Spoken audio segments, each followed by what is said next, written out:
ऋषि दुर्वासा के क्रोध से उत्पन्न हुआ केले का वृक्ष। हिंदू धर्म में केले के वृक्ष का रहस्य एवं ऋषि दुर्वासा की क्रोध कथा। सनातन धर्म में प्रत्येक वृक्ष, पौधे और प्रकृति के हर तत्व का गहरा आध्यात्मिक और पौराणिक महत्व है। लेकिन क्या आप जानते हैं कि जिस केले के वृक्ष का उपयोग हम पूजा पाठ और धार्मिक अनुष्ठानों में करते हैं, उसकी उत्पत्ति एक ऋषि के क्रोध से हुई थी। जी हाँ, ये कथा जुड़ी है महान तपस्वी, क्रोध के प्रतीक और अद्वितीय शक्ति के स्वामी ऋषि दुर्वासा से। आज हम आपको बताएंगे कि कैसे ऋषि दुर्वासा के क्रोध ने एक स्त्री को केले के वृक्ष का रूप दे दिया और इस वृक्ष को पूजा पाठ में सर्वोच्च स्थान दिलाया। ऋषि दुर्वासा को कौन नहीं जानता। वे महादेव के रुद्र स्वरूप से उत्पन्न हुए थे और अपने तीव्र क्रोध के लिए प्रसिद्ध थे। लेकिन क्या वे केवल क्रोधी थे? नहीं, वे एक महान तपस्वी और सिद्ध योगी भी थे, जिनकी साधना और ज्ञान की शक्ति अपार थी।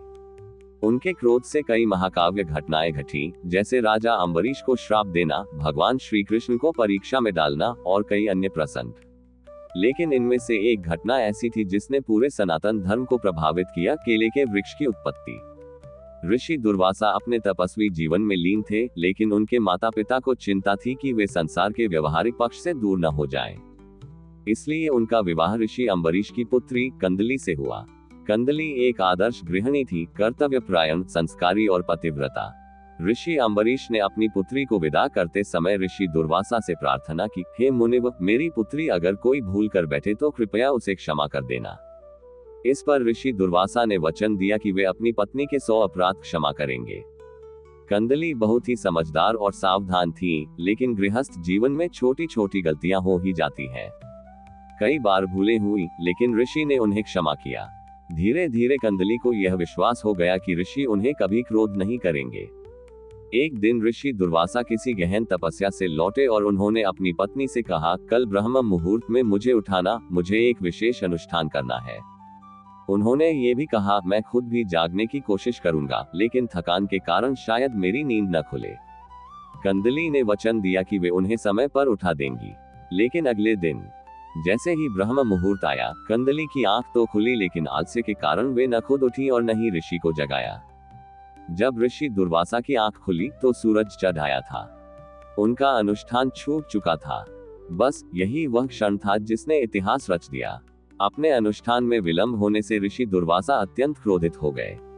उनका क्रोध वैसे भी संहारक था। उन्होंने कंदली को देखा और गरजते हुए बोले, तूने मेरा अनुष्ठान भंग कर दिया, अब तू इस शरीर में नहीं रहेगी। मैं तुझे श्राप देता हूँ कि तू अभी भस्म हो जा। उनके शब्दों की शक्ति से कंदली तुरंत राख बन गई। लेकिन अगले ही क्षण ऋषि दुर्वासा को अपने क्रोध पर पश्चाताप हुआ। उन्होंने अपनी योग शक्ति से उस राख को एक वृक्ष में बदल दिया और कहा, अब से तू केले के वृक्ष के रूप में अमर रहेगी। उन्होंने आशीर्वाद दिया कि इस वृक्ष के फल को पूजा में अर्पित किया जाएगा, इसके पत्तों पर प्रसाद वितरित किया जाएगा और यह वृक्ष हर अनुष्ठान का हिस्सा बनेगा। आज भी केले के वृक्ष को भगवान विष्णु का स्वरूप माना जाता है। इसकी जड़ों में महादेव का वास होता है, जिन्हें मूल शंकर कहा जाता है। किसी भी शुभ अवसर पर केले के पत्तों से मंडप सजाया जाता है।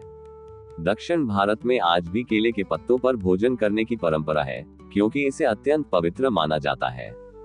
ये कथा हमें एक गहरी सीख देती है, क्रोध कितना भी प्रचंड क्यों न हो, उसे सही दिशा में मोड़कर निर्माण किया जा सकता है। ऋषि दुर्वासा के क्रोध ने कंदली को भस्म किया, लेकिन अंततः उन्होंने उसे अमर कर दिया और आज केले का वृक्ष हर हिंदू अनुष्ठान का अभिन्न हिस्सा है।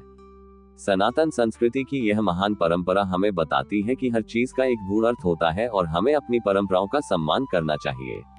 अगर आपको यह वीडियो अच्छा लगा तो इसे लाइक करें, अपने दोस्तों और परिवार के साथ शेयर करें और सनातन धर्म की ऐसी ही अद्भुत कथाओं को जानने के लिए हमारे चैनल को सब्सक्राइब करें। हर हर महादेव। जय श्री राम। सनातन धर्म की जय।